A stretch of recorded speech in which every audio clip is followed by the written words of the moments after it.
Good morning! Action stuff is happening today. Dad just left. He's on his way to Berkey to spray that wheat with our Miravis Ace head scab fungicide. It is pollinating right now. It's time to get it done. So he's going to do that. Phil is getting the disc around. I don't know why he's pulling it in front of the shop. Hopefully we didn't find something else broken on it.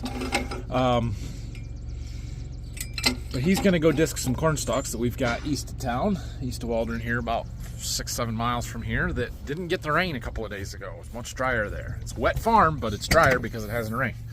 We are going to take the field cultivator over the same direction and do a couple of fields of bean stubble that, again, are wet farms, but we didn't get the rain down there. So, let's go see what we can do. This tractor, we just put new batteries in it, but it doesn't want to start. We're wondering if we got a relay or a key switch going bad or something. Something's not right here.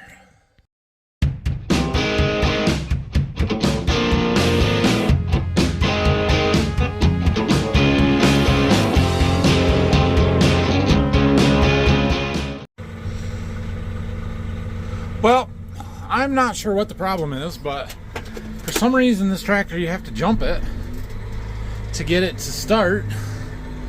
But the batteries act totally dead, like there's no juice in them at all when you try it. You know, turn the key and try it, but then you put the little jump pack on and it starts right up, like doesn't hesitate. It's charging 14.2, 14.4. There's something weird's going on. I wonder if it's a relay or a battery cable, or if it's possible that one of those brand new batteries that we put in 3 days ago is bad. I don't know. Alright, well, we're just getting started here. A couple of small fields, total about, 28, 30 acres, something like that between the two of them.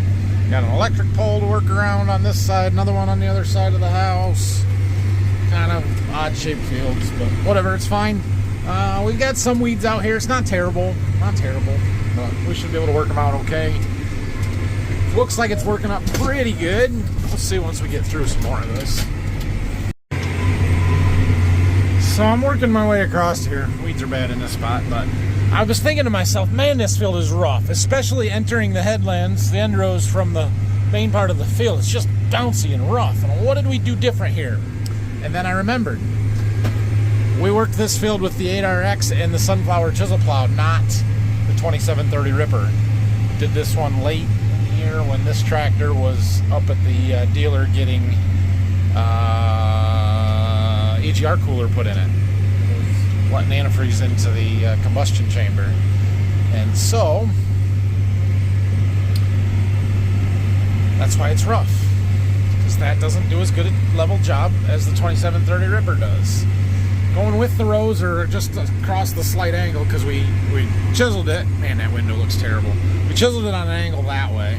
We're going straight with the way the rows go now. And so we're just kind of gradually working our way across them. But when we enter that first end row pass that's going perpendicular, oh, it's rough. Just finishing up this first group of fields. So much sun today, we're going to have to wash our windows. They're quite dirty, and it makes it hard for you guys to see outside. Another round and some end rows to do, and then we pull out of here and we head a mile and a quarter down the road where we've got like 65 acres down there to do. This all worked up really well. There was one pretty wet spot on the far ends way over there, but other than that, nothing that I am concerned about. We're getting a little more dust, different areas, whatever. It's all good. It's all good. Yep, looks good. We'll be down here with the planter this afternoon. We got to get our tillage done first. There's a little over 100 acres between all 5 different fields, really, that we're going to here. That's 2 of them. 2 more up here and then another one on the way home. And we should be able to work it all this morning, plan it all this afternoon pretty easily. And I don't think we have anything else that's dry enough, so. All right, here we go. So this is the field that a few days ago we parked up there and walked out to this ridge so we could see if there was water down in this hole in front of us. There wasn't, there's not, it should be okay. But we have gotten this tractor and field cultivator and packer stuck right there before. Right there. like stuck to the point of go get the backhoe, dig the dirt out from in front of the tires, go get some dry dirt, pack it in front so that you have some pad to drive on, like move the tractor out of the way. 4 hours later, maybe we can get it out of there kind of stuck. So, how risky do we get on this first pass right through there? I always say don't take the worst pass through the middle. Well, the problem is the worst pass through the middle is right along this fence row, and it's the first pass of the field. Right here, it's all dry on top. We still got dust. We'll keep the phone going just so that when I do get stuck, you guys can laugh at me. But right here, I think we're okay. That spot we are going to go around for sure. This all looks okay. Now, there used to be a fence row across there, a little stubby one, that Dad kind of removed and improved this drastically. Ooh, I don't know about this spot. We're going to go around it for the first time. It's wet over there. It looks a little wet there. We're going to go around the fringes rather than through the middle. We might be able to get through there, but not on the first pass. This isn't too bad here. It's not dry, but it's not too bad. There is a spot right there that's wet. I think I could get between it, though. Float across it with a planter and a 1,600-gallon fertilizer tank that's full of fertilizer. Yeah, that's a good idea. We got our few cattails starting to grow. All right. While we're talking about wet spots in the fields here and stuff, somebody is probably going to ask me why we don't tile it and fix it. And long answer, short answer. There's two different ones, right? Short answer is, well, we have improved it drastically. Like I said, there used to be a little stubby fence row, and the whole front side of that, or west side of it, where we came from, you couldn't get anywhere close to it. It was so wet. That said, we haven't put any tile in here, and this farm drastically needs it. There's a spot where we're sitting right here that's wet. There's a spot over there that's wet. There's that one. There's one up by the road. They all need tiled. The whole farm does. But we don't own this. We rent this farm.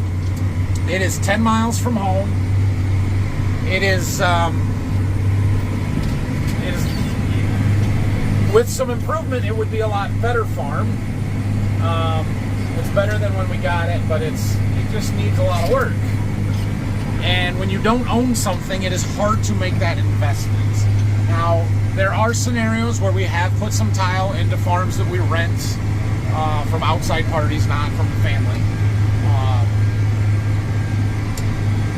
But those are farms that we have good, long-standing relationships with the landowners where we're pretty confident we aren't going to lose a farm anytime soon. If the landlord happens to pass away, the kids are going to keep it. They won't sell it and rent, or whatever that case may be. And I'm not saying that's not the case here, but this is one of the most recent pickups that we have outside of the farm that we bought this fall. We've been farming this the shortest amount of time. Now, it's probably been 6 years, so it's not new, but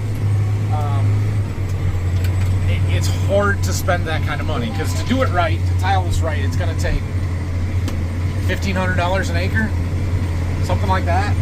And the payback on that, it would take a few years. We would need a long-term contract, lease in place, rental agreement, and some sort of buyout clause if somehow it got terminated, where they would pay back the cost of the tile. Sometimes landlords will work with us where they'll pay for the tile, we'll pay for the installation, or something along those lines.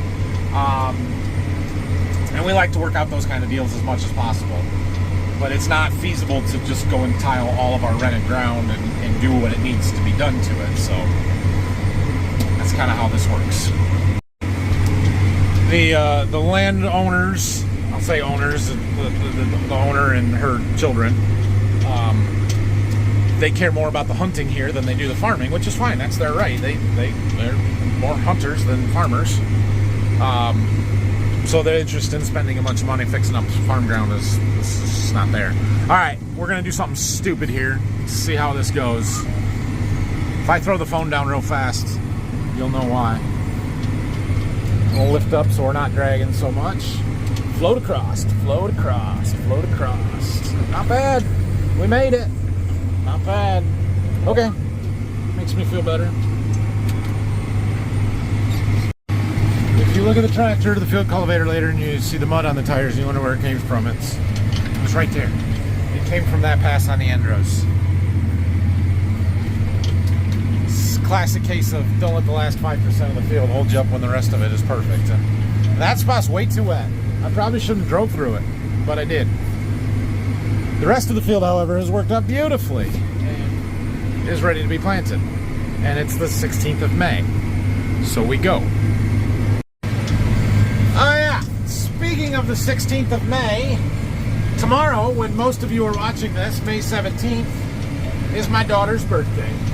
We have now a 2-year-old. So happy birthday, Morelli. And yeah, we're going to have a party at some point. I'm not sure when that's going to be yet. Probably next weekend when the family's home for Memorial Day. So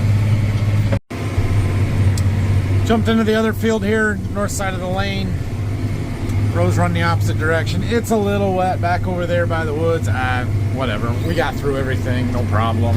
Just a little bit to go to get up to the road here. I called my retail rep that the other piece, there's one more field that's in this kind of group that we're going to plant and go to today, and it is the one that needed dry fertilizer spread on it, broadcast spread. And they hadn't been able to get there and do it, and we kept getting rain and whatever. They did it this morning, so we're good to go there. I was hoping that was the case, but I wasn't sure. But yeah, they got it spread. There's only 18 acres there, so it won't take us long. We'll go knock that out, and then we'll go get the planter ready. Well, we got done with that field, and we are moving to the next one here. There is our neighborhood Fendt Momentum planter, Fendt Momentum with a Challenger tractor. There's not many of those around here. That's the only one I know of, but nice planter. Brian Brown would be proud. And there's somebody no-tilling some beans into standing rye cover crop, it appears. It's good, there's people working over here. I was a little concerned, but we're got to go a mile north, and that's where our field is. We have made it to our field. So Brock disked this 2 days ago, and then we had him spread that fertilizer, which I can see it. I don't know, can you see it from here? Probably not. See all the little white prills on the ground? That's urea. So we're going to talk about our nitrogen program a little bit in this field because it's a little different than what we've done historically. Let's get out and look before we do anything. So show you what we got out here. So you see all these little white prills? That's urea. That's nitrogen fertilizer 4600. We also have some pink ones here. That's potash. 0060 potassium, and there's some AMS in this blend. I believe there's some boron, and yeah, I'd have to go back and look and see what all we put on. Oh, there's some MAP in it too. I'm pretty sure that's our phosphorus. It looks awesome. That's cool. Looks like a decent spread pattern, but it's hard to tell from just looking at the ground. Anyway, we're gonna get it worked in, and then we're gonna come plant corn here. I'll talk about it from the tractor of what we've got going on here. Okay, so let's talk about fertilizer on corn. If you've been following my channel for any length of time or a year, you know that we use anhydrous as our primary source of nitrogen fertilizer. On corn, we have to add nitrogen.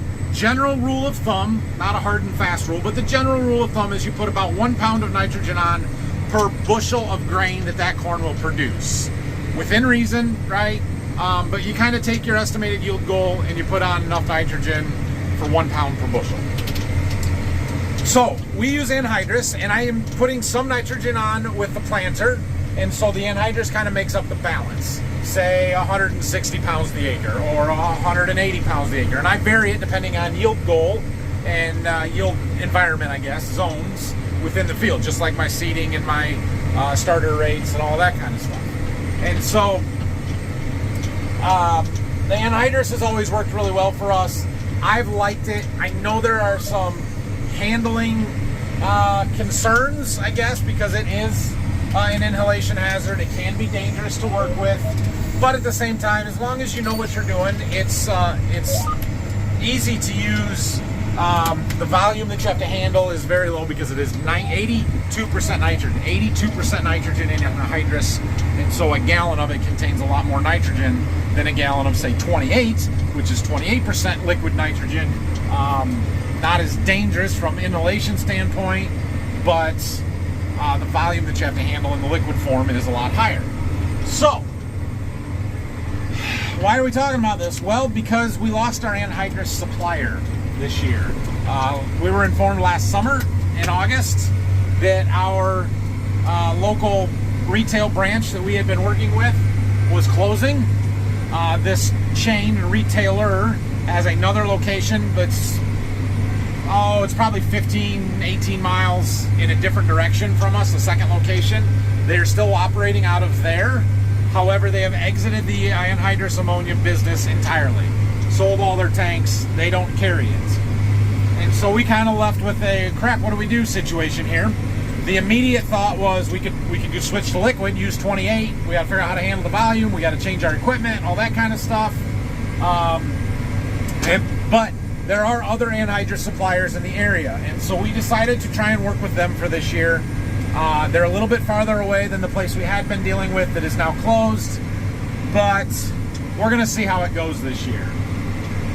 In preparation for when it goes horribly wrong, and we can't get supply and too far away or whatever the case may be, I've talked myself to the fact that it's not going to go well. So when it does, I'll be pleasantly surprised, but I just don't anticipate this working out very well. And so I'm doing some experimenting this year with some other nitrogen programs, trying to figure out what our options might be for 2025. One of those things is to move our fall broadcast fertilizer application to the spring, right ahead of planting, like what we did here.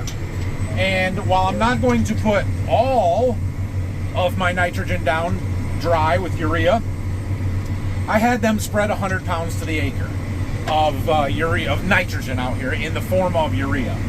And we also spread our MAP and the fall stuff that did not get done on this field. That's why we picked this field, because we had to spread it in the spring anyway.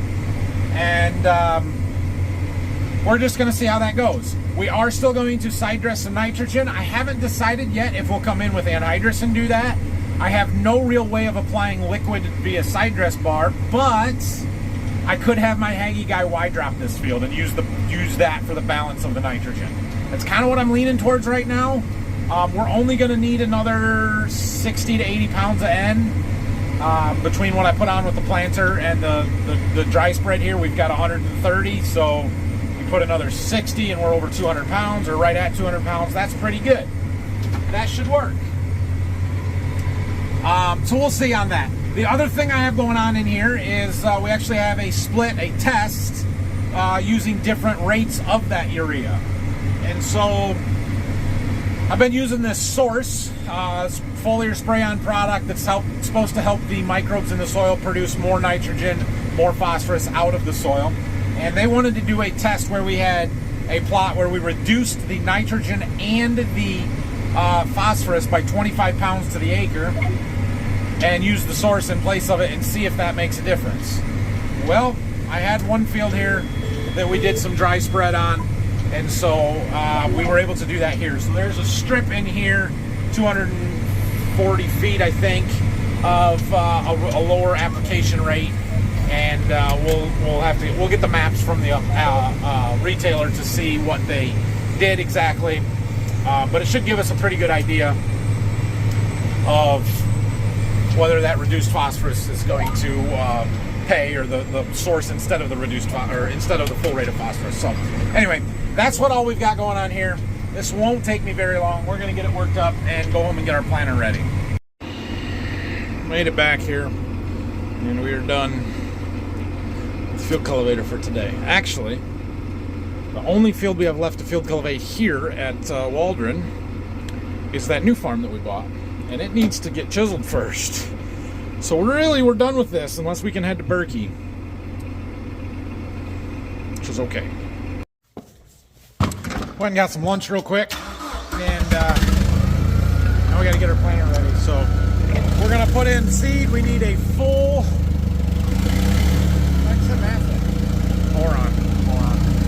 We need a full box of seed in the planter. So that's nice and easy. And we need a whole lot of fertilizer. We're going to be very full and very heavy. Get some of it used up. Seed tender out. Look at this. Dad's back with the sprayer already. Got all the wheat at Berkey sprayed and he's back. That's a good day. It was good that the, you know, we were out of seed when we came back, so we don't really have to worry about cleaning that out. I'm not worried about that little bit that's down in there. We'll just load up and go. Ah, my auger is too flat, bogging the motor down. It's coming. If the chute gets too flat, I'm too far away from it, and it doesn't flow the best, but I don't know. It's moving. Okay, we've got our seed in there. I need DEF in the tractor, so we got to pull our fuel trailer out because all my DEF is left. What I got left is in the fuel trailer. My tote is empty. I should probably get a new one. Juicing like a boss. Alright, done with this. Put her back in the barn, and there's a truck down there I gotta go unload. It's got a box of corn on it. The guy I'm warehousing for, he sold a guy 9 boxes of corn this week, or last week. 9 boxes in May. How does that, well, oh man, that's incredible. Yeah, that's awesome. Wish I could sell 9 boxes of corn in May. 1 box on that truck, and I got 3 more coming on Monday. Dad jumped me in line here to get fertilizer. He's loading up to spray wheat, so we'll just let him go, and when he's done, we'll get loaded up. All right, we need 1,800 gallons of our 2x2x2 starter, and I didn't add up how much of the pop-up, but we're just gonna fill the tank. We're gonna need close to 600, so we're gonna put 600 in there. I've got this front one full. We pumped out of what was left in that one. That one has got like 400 gallons in it. We need to fill it up to 1,500. So we're gonna be very heavy, and we've got a long drive, so it's gonna take a while because we're gonna have to go real slow. But we'll get there, and we don't have to take a tender. We don't have to take a trailer with seed tender, chemical fertilizer tender, any of it. We can do it in one trip, all loaded here. That's efficiency for me because I don't have help to get it stuff around, moved around like I would need if I couldn't do that. It would take a lot longer, so. All right, our fertilizer tank is full-ish, full enough. I was doing some math on how much seed we needed, and we've got a full box of 45 units in there, but we need 46.5 according to my sheets. Now, we'll probably use a little less than that. I didn't want to run out, so I grabbed an extra 2 bags and threw up there. Technically, they're not our bags, they're stock bags, but we're gonna be short anyway, so we just bought some corn. Well, no, not yet. Not until I actually open them. We'll see if we need them or not, but I'd rather have them with me than be 5 miles from here and run out and have to have somebody bring them to me, so that's easier. Finally, let's go. Phil's loading up his planter. He's got that 72 acres of corn stalks disced up and to the point where he can go plant. So he's getting the planter loaded up so he can go and plant. All right, let's see. Turn my dial. We want to go 14. That's my speed limit. Full the tank here. Nice and slow so we can stop it without bending everything up. I'm gonna do some math while we're driving. I'm gonna tell you how much we weigh. All right, so here's my math. This tractor, ballasted, full of fuel, DEF, I don't know the exact number, but base weight is 43,300, so we're at least 44,000 pounds there. Maybe a little more than that. Because we're full of fuel, full of DEF, and we've got, I believe, 8 suitcase weights and a weight bracket on the front of the tractor.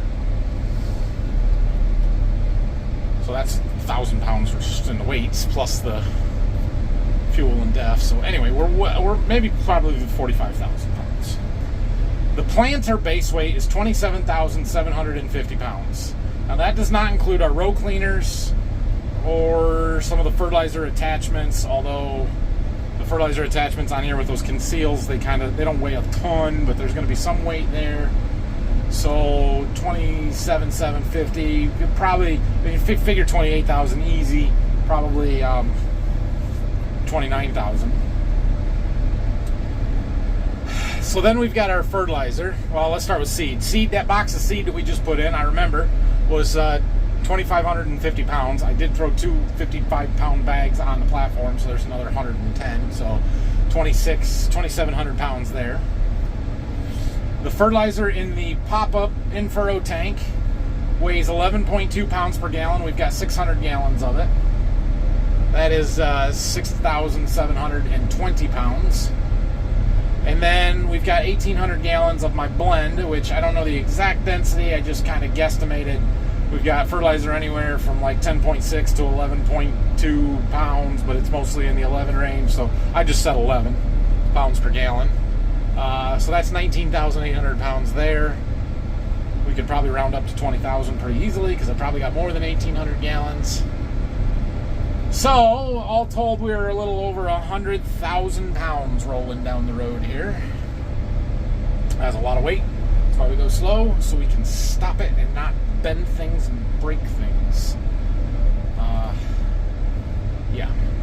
Tracks are awesome in the field for making that weight float, but they're not meant for on the road. They'll get there, but they get hot, and yeah. Tongue weight on tracks is not good. And we've got good tires on the planter, good tires on our cart. We've got lots of tires, but it's still really heavy. Oh, I forgot. That doesn't even actually include the tank.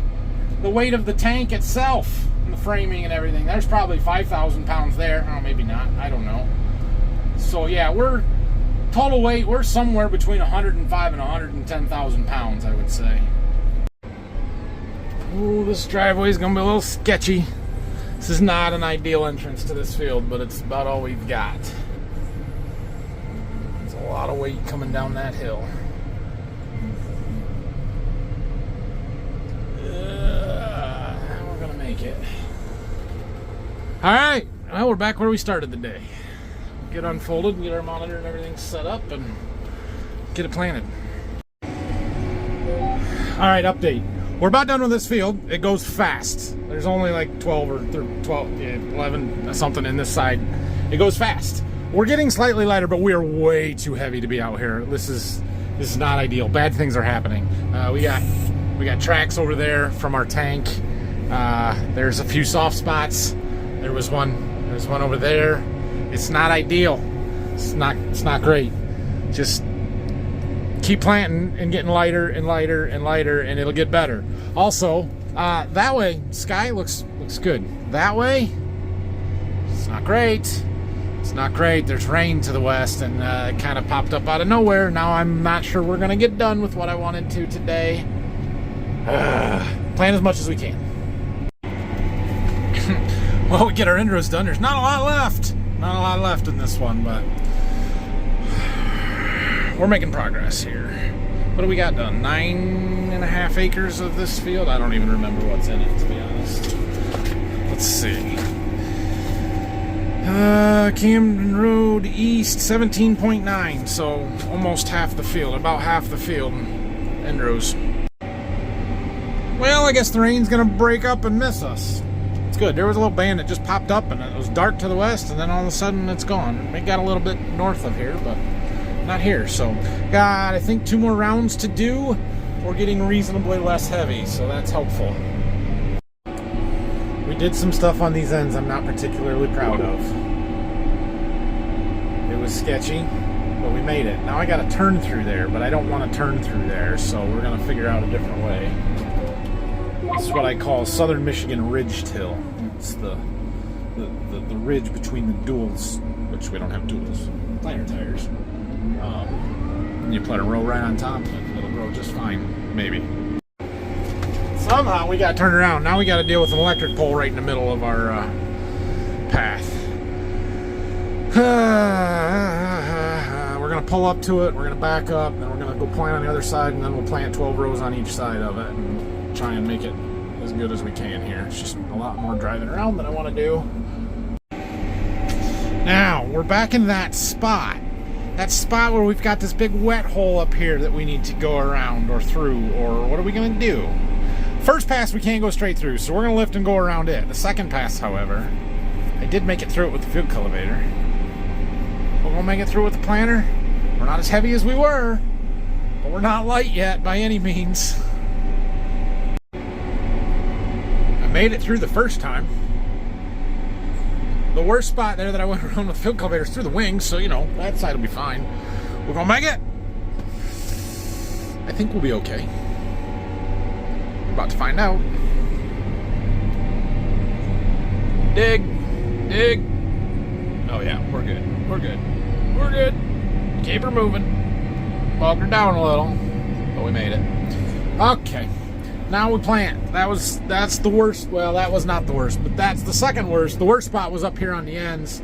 I actually lifted over it because it would have plugged every meter on the planter if I would have tried to plant through it. It was bad. That spot right there that we now have to turn through. Yeah, we did not plant through that. We drove through it, or around it, but we did not plant through it. Turn short. Again, something I'm not real proud of, but it's done. Today's May 16th, so I know we're not late yet, but we're getting late. It's time to get the corn in the ground. We do things in May, especially the second half of May, that we don't do in April. Seriously, how does that keep happening? That rain that just missed us, it's over there east of us now, and it looks like it's building. But I got sunshine. It was like that was that way, and it didn't rain here. Man, we are getting extremely fortunate to miss some of these rains. Well, we got that side done. Now we've got just this one. The rows go that way, but we gotta get the ends done here. I don't know how many's in this field either. It's on my sheets here. It's north, 26 acres. Took us a half hour. We are significantly lighter now, though, because we've planted so much. We've used up a bunch of fertilizer, a bunch of seeds, so weight's not really an issue. At some point, I'm going to open the valve to drain this tank on the planter frame because our back tank is now, well, it says we've got 800 gallons left between the two, so that means there's only 500 in that back tank. So we'll probably plant it all out on this field, and then maybe I'll open it up before we start the next one or whatever, just to, yeah, be able to use it. There's some more of that. Not proud of it, but it's done stuff. Oh man, it's just goo underneath. It was dry on top. It really is small areas. It's just there's pockets, and they're mostly on the ends where you got to turn, and it's not fun. So you kind of beat stuff up a little bit. Dad's not going to be real thrilled with those spots when he comes over here with the sprayer, but what are you going to do? It really needs, for those spots to be good, it really needs 3 good drying days, 2 anyway, and they're just not in the forecast. We're not going to get them, and so how long do you wait? This was the driest stuff that we had today. Well, here's the last little strip. This field. Kind of interesting watching these maps a little bit. So this one is population. You can see where the low population areas are, the low yielding, and the rest of it is pretty constant. This one is an applied downforce. Basically, it's telling me how much pressure it takes to keep grow units in the ground, and it's essentially a compaction map. This one didn't have too much variation, but sometimes you'll see a streak across the field or something, and it's interesting to watch. But all right, this one is done. Get her folded up here. And then we got just that 18 acres where we had the dry fertilizer spread. Let's go and plant. We're lighter now, so our road speed is up a little bit. Here's neighbor out planting. Their white tractor, 6-row. The white planter or not, but getting it done. Well, we're about done here, but we are getting a low tank volume. Seed bin 1 and seed bin 2 are almost empty. Good thing I threw those 2 bags on. We just got one little pass here, but we got, what, a round and a half to do up there, and those rows on the other side of this house, so we're probably going to need to throw it back in. But they both seed bin empty came on almost identically, so that's good. That's exactly what was supposed to happen. We've got about 2.5 acres left, 3.5 passes. I think we've got enough seed in the bins to do it. It's a little uneven. We're going to level it off, but I'm not going to open a bag. Well, we're going to make it. This is a little rough over here. These short rows in front of this house are on the north side here. It's pretty heavy clay. It was a little damp. That wheat stubble, or volunteer wheat that we sprayed off and killed, just held the moisture really bad and didn't let it dry out very good. Oh well, it's planted. Hopefully it all comes up good. I have a feeling some of the fields that we did today, they may not look the prettiest when it comes out of the ground. Depends on the weather going forward, but it's planted, and I'd rather it be planted now than in June. Well, let's go back to the farm. Ah, shoot, you know what we didn't get done today? It's 9 o'clock. I didn't go over to our flagging plot, corn emergence plot. Today's day 5. I don't really have any day 5 flags, so it's not the end of the world. Should I go over there at 9 o'clock at night and check it, or should I go home and see well, 2 of my kids are in bed. But I can see one of them, and my wife. Then we'll worry about it tomorrow. We're only waiting on 2 plants, so I think we'll go check it tomorrow. Well, that's not too bad of a day to do the tillage and the planting on 115 acres. I didn't look to see what it is. So we are down to the 30 or 32 acres left in the field that we were planting the other day when we got rained out. I don't think we could plant there now if we wanted to. I think it's still too wet. And the 40 acres of the new farm that we bought last fall that we have at this point sprayed. And that one we knew was going to be last. It's going to be a project. We're probably going to have to hook up the sunflower chisel plow and go over there. We're probably going to, I don't know if we'll have to disc it, if we can hit it once with the field cultivator after that. I don't know, but we knew that one was going to be last in a project, and it's wet and opposite direction where we had more rain, so I don't think we can do anything there. They're calling for rain tonight. I don't know if we're going to get any or not. It's very scattered on the radar. If we get a little bit, we get a little bit. It doesn't look like it's going to be much. And then the forecast has changed. We have until Monday night of nice, good, warm, dry weather, which means we should be able to wrap up planting even the stuff down to Berkey. So we're sitting at 70 acres of corn to plant here at Waldron, 280 to plant down to Berkey, or 285, whatever it is. We do have a bean plot to plant, which we might try and do tomorrow if we don't get the rain here tonight. And we have a corn plot to put in at Berkey as well. So we'll see how those things go and try and get stuff done. If we get through tonight without the rain and it looks like we've got 3 days, we'll probably be patient getting to Berkey. You know, we'll wait until Sunday afternoon to go down there and then plant it all on Monday kind of thing, and let it get as dry as possible. So thanks for watching this one. Have a great night. The end is in sight, and Phil got another 70 acres of beans planted. He's got a 60, a 65, a 40, and a 30 to plant, plus the 24 of the plot field. So we're right down to the end on the beans as well, and feeling really, really good about where we're sitting. So have a great night. We will see you guys tomorrow.